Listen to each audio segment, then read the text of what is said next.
Hello, my name is Olu Osha. I like talking about American presidents, and I've been talking about Bill Clinton's Welfare Reform Act of 1996. Today, what I want to do is combine the impact of his Welfare Reform Act, which, of course, was the Personal Responsibility and Work Opportunity Reconciliation Act of 1996 with his crime bill, which was also called the Violent Crimes Control and Law Enforcement Act of 1994, and how the cocktail of the two led to very high poverty rates, deepening poverty amongst black communities, and also the higher mass incarceration rates of black and brown people in America. Um, of course, I mean, maybe the intention of the policies, weren't to exacerbate the conditions of black people. I'm sure, the welfare reform, or the idea was to get people off welfare, but it was sort of it was done in a way that looked at poor poor black people as not wanting to work, right? Not instead of considering the conditions that led them to poverty or receiving welfare in the first place. And so, especially since they were stigmatized with with President Ronald Reagan's dog whistle of the welfare queen, which was uh, a black female welfare recipient who was ostensibly milking the American people from just one instance of a black woman and a racially ambiguous woman, and then projecting it to the black community entirely. Um, I've done two videos now just talking about the different features, and there's some things that I want to hone in. I want to drive home before I look at I assess the impact of the combination of these laws and how it adversely impacted black people. Uh, I mentioned earlier how the welfare programs were a safety net that were first devised, implemented by FDR, that's President Franklin D. Roosevelt, during the era of the Great Depression in 1935, starting with the aid to families with dependent children in 1935. And the original intent was it was a federal program. It was one unified central federal program, and it provided welfare to single mothers. And that was it. There was no work requirement. But later on, uh, and during this time, by the way, the people who were mainly the recipient of this welfare were white women. Till today, white women are the largest recipients, at least as of the stats in 2014, 2015. Whites, 2018, in fact, the white people were the largest recipients of welfare at 43%, Hispanic community at 26%, and blacks at 23%, and the Asian community at 8%. But of course, when it started in FDR's time prior to the 1960s, whites were, of course, again predominantly the recipients of this welfare, and there was no work requirement. In 1967, under Franklin Delano sorry, after Franklin Delano Roosevelt had, passed it in 1967 under LBJ, that's President Lyndon B. Johnson, during his Great Society programs and his anti-poverty programs, he he modified welfare and introduced a work incentive program. So it was a work incentive program in 1967, and the idea was to get people off welfare by training them for work and getting them to do some kind of work, training them for work. So This program, however, did not really, it was not successful. It was subsequently replaced with the jobs program. But the idea, but the thing is, most people on welfare were trained for very low wage jobs, so it didn't solve the problem. They trained for very low wage jobs. But there was something that happened. Black women during this time, because there wasn't really a job, a work requirement, many of them were able to get themselves, black single mothers, they were able to educate themselves all the way to college. Because remember, the the the, the Great Society program also created access to college education, right, through the Higher Education Act, Head Start programs. And so during those welfare programs, the safety nets allowed black women to be able to uh, to get college educations, to get better jobs while they were single mothers. Now, with the stigmatization of welfare recipients and their mischaracterization as criminals, welfare queens milking the American public, Bill Clinton came in with his uh, personal responsibility and Work Opportunity Reconciliation Act of 1996. Let's just call it the welfare reform, Bill Clinton's welfare reform. And it now had more stringent conditions, right? It now required, first of all, it made it what was called a block grant program, which, uh, although the funding came from the federal government, but it was now given to the states. States were Each state was allowed to have control and administer it, customize its administration, right? And it made they made their decisions regarding how welfare was distributed.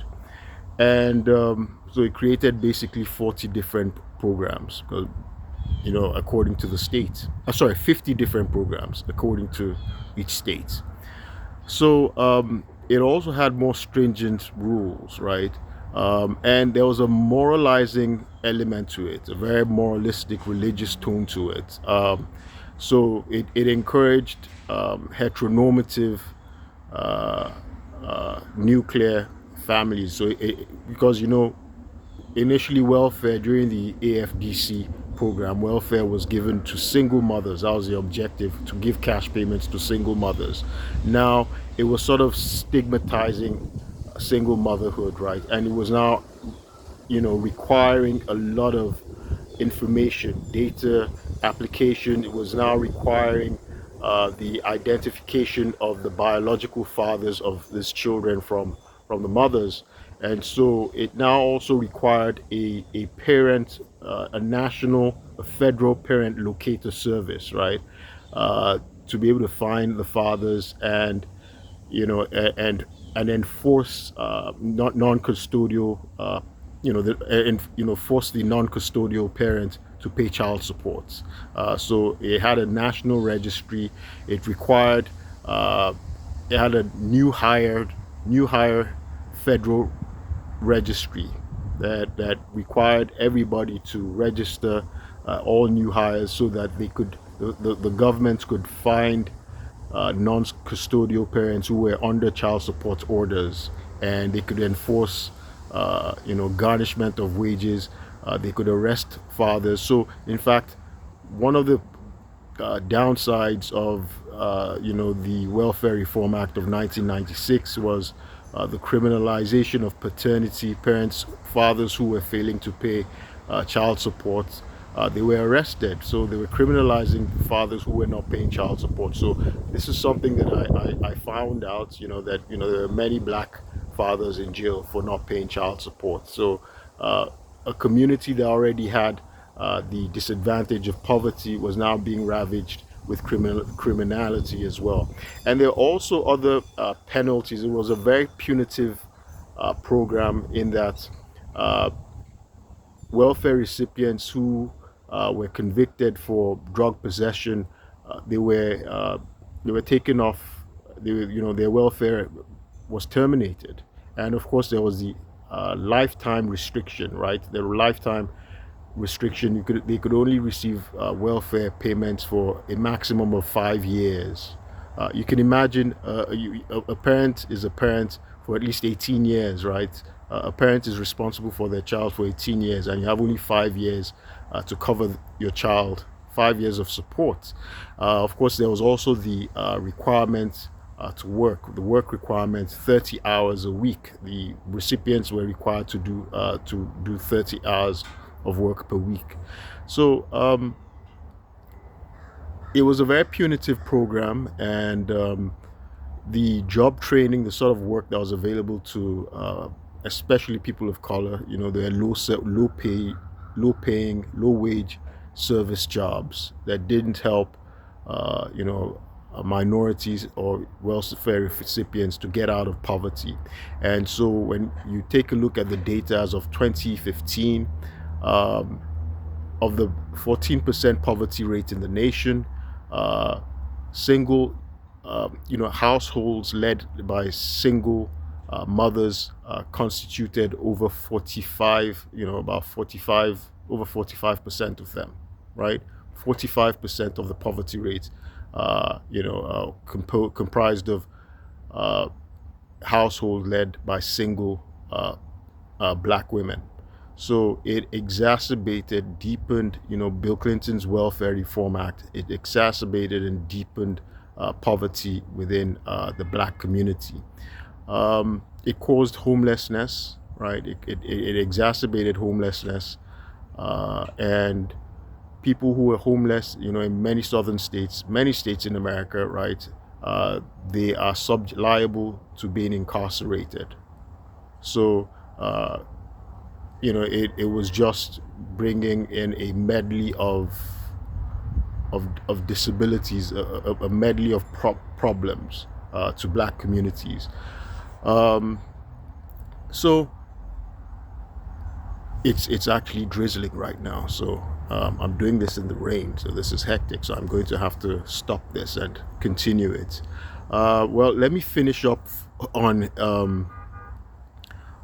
the side of the downsides, at least the features of the welfare reform bill. So the ways that it exacerbated poverty, deepened poverty in the black community, and of course, people who need assistance to raise their children, and they're criminalized if they have drug possession, if they're convicted of drug possession, their welfare is terminated, but they still need assistance. What's that going to mean? What does that mean? It leads them to crime, right? It leads them to crime. So it's just going to deepen the crime rate, because instead of having compassion for people who are already in a dire situation, uh, you know, the society is applying punitive measures and retribution, and further criminalizing them. So we see, Bill Clinton's Welfare Reform Act, just basically criminalized poverty instead of alleviating poverty and considering, the children. Although it did enhance foster homes for children. It tried to do something about child support, but it had this assumption of criminality amongst recipients of welfare, in mandating fingerprinting, drug testing, and things like that. Without really considering the conditions of the children at risk. I'm going to stop this video now, and I'll continue in a subsequent one, talk more about how the cocktail of the Welfare Reform Act and the Crime Bill of 1994, how it deepened, exacerbated the incarceration rates of black and brown communities in America. My name is Olu Osha. I like talking about American presidents, and of course it lets us understand American history a lot better. And I also draw attention to color of law violations, pivoting on subordination of perjury and fraud on the courts, which I've been experiencing in Montgomery County, Maryland.